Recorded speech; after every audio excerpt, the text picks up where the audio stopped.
헵시바 배우자 기도의 37번째 날입니다. 오늘은요, 건강한 결혼을 위한 준비가 되었을까? 라는 부분에 있어서 3가지 욕구를 내려놓는 점검 포인트를 말씀을 드리도록 하겠습니다. 첫 번째는요, 내 욕구가 중요하다. 자율성의 욕구이거든요. 사탄은 예수님에게 너는 하나님의 아들이니 이 돌들한테 말해서 빵덩어리가 되게 해보아라 라고 속삭였어요. 사탄의 속삭임을 조금 더 살펴보면 네가 원하는 거는 지금 배고픈 것이 아니냐. 그러니까 너가 원하는 것을 당장 지금 선택할 권리가 너의 권리 아니냐 라는 거예요. 그런데 이것을 조금 더 살펴보면 네가 원하는 것은 다른 사람들이나 하나님의 말씀이 이렇든 저렇든 당장 얻어내라는 뜻입니다. 항상 너에게 있는 선택권을 가져가라는 뜻이죠. 그러나 여러분들 건강한 관계를 생각한다면 항상 내가 먹고 싶은 거, 내가 가고 싶은 거, 내가 하고 싶은 것만 우겨서는 되지 않는 거죠.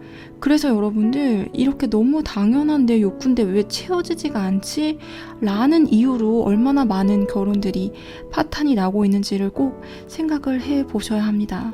결혼은 내 욕구가 당장 만족되기 위해서 상대를 착취하는 것이 아니기 때문이죠. 예수님이 하신 말씀도 이것입니다. 사람이 빵으로만 살 것이 아니라 즉 나의 욕구를 채우기 위해서만 사는 것이 아니라 그것이 전혀 필요가 없다는 것이 아니라요. 그것만으로 사는 게 아니라는 거죠. 그것은 동물의 욕구와 다를 바가 없으니까요. 우리가 사는 것은 하나님의 입에서 나오는 모든 말씀으로 산다 라고 예수님이 말씀하셨죠. 우리가 하나님의 말씀을 먹으면서 우리의 진정한 욕구가 채워진다라는 것을 기억해야 할 것 같습니다. 자, 2번째는요. 자기 충족성의 욕구, 독립성의 욕구입니다. 이 독립성이라는 것은 근본적으로 하나님과 떨어져서 내 힘으로 스스로를 구원하면서 살 수 있다는 뜻이에요. 마귀가 예수를 거룩한 도성으로 데려가서 성전 꼭대기에 앉혀놓고 너는 하나님의 아들이니까 뛰어내려봐 라고 이야기를 했습니다. 이것은 뭐냐면 하나님이 나를 사랑하시잖아? 그러니까 내가 내 마음대로 해도 그래도 끝까지 나를 버리시지 않겠지? 라고 하나님을 시험해서는 안 된다는 것이에요. 내 스스로 독립적으로 하나님 모른 척하고 그리고 결혼한 상대방을 그냥 무시하고 내 스스로 독립적으로 살아가도 상관없겠지 라는 것이죠. 그런데 예수님이 여기에 두고 주 너의 하나님을 시험하지 말아라 라고 성경에 기록되어 있다고 말씀하셨습니다. 이것은 우리에게 의존적으로 연결되어 있는 우리의 소중한 관계를 시험하지 말라라고 저는 받아들였어요. 관계라는 것이 상호 복종하고 의존하고 서로 연결되어 있는데 독립적인 개체처럼 활동을 한다면 그쵸, 우리의 배우자가 얼마나 힘들고 또 하나님이 얼마나 힘드시겠냔 말이죠. 3번째는요, 자아 도취의 욕구, 권력의 욕구이죠. 마귀가 그것도 안 되니까 이제 건드린 것은 권력의 욕구입니다. 권력의 욕구가 사람이 가장 달콤하다고 하죠. 거대한 산 정상으로 데려가 놓고서는 모든 영광을 두루 가르쳐 보여준 것이죠. 그리고 전부 네 것이니까 무릎 꿇고 내게 경배하기만 하면 다 너에게 주겠다 라고 사탄이 속삭인 것입니다.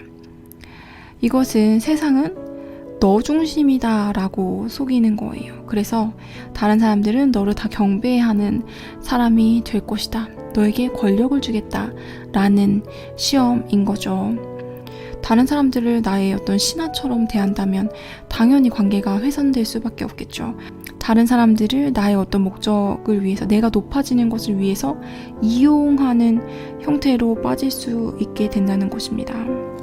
여러분들 이 3가지 시험은요, 어떻게 생각하면 우리가 항상 직면하고 있는 그런 시험일 수도 있고 또 다른 의미로 생각하면 초등학생도 이해할 만큼 너무 쉬운 시험입니다. 그러니까 자기 멋대로 하려고 하거나 다른 사람의 도움을 무시하고 독립적으로 자기 혼자만 잘났다고 하거나, 그리고 자기 자신의 비중이 지나치게 높아서 다른 사람을 거느리려고 하는 사람을 누가 좋아하겠어요.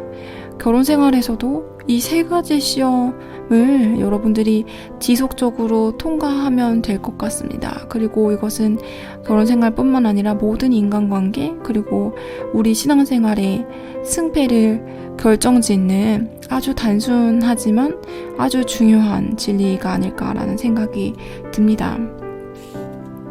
여러분들은 어떤 시험에 잘 빠지나요? 내가 잘 빠지는 시험에 대해서 미리 기도로 대처하고 또 하나님 앞에 도우심을 구하며 예수님이 하셨던 것처럼 하나님이 원하시는 방향으로 대답할 준비가 되는 우리 청년들이 되었으면 좋겠습니다. 오늘 제가 기도하고 기도에 마치도록 하겠습니다. 하나님, 우리가 우리 자신의 욕구를 채우기 위해서 사는 것이 아니라 하나님의 말씀을 공급받아 사는 것임을 기억하게 해주세요.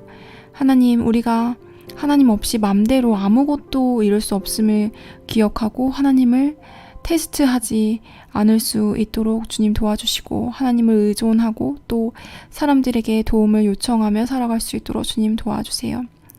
하나님, 우리가 내 자신이 삶의 주인공이 되려고 하지 않고 하나님만이 우리의 주인공이 되실 수 있도록 하나님만을 높여드리는 삶을 살아가게 하여 주세요. 이렇게 결혼생활, 특별히 우리 하나님 당신과의 결혼생활을 끝까지 승리할 수 있게 주님 도와주시고, 우리의 남편이신 우리 예수님의 마음을 아프게 하지 아니하고 또 이후에 만날 배우자의 마음을 아프게 하지 않는 우리 청년들이 되게 해주세요. 감사드리고 예수님의 이름으로 기도합니다. 아멘.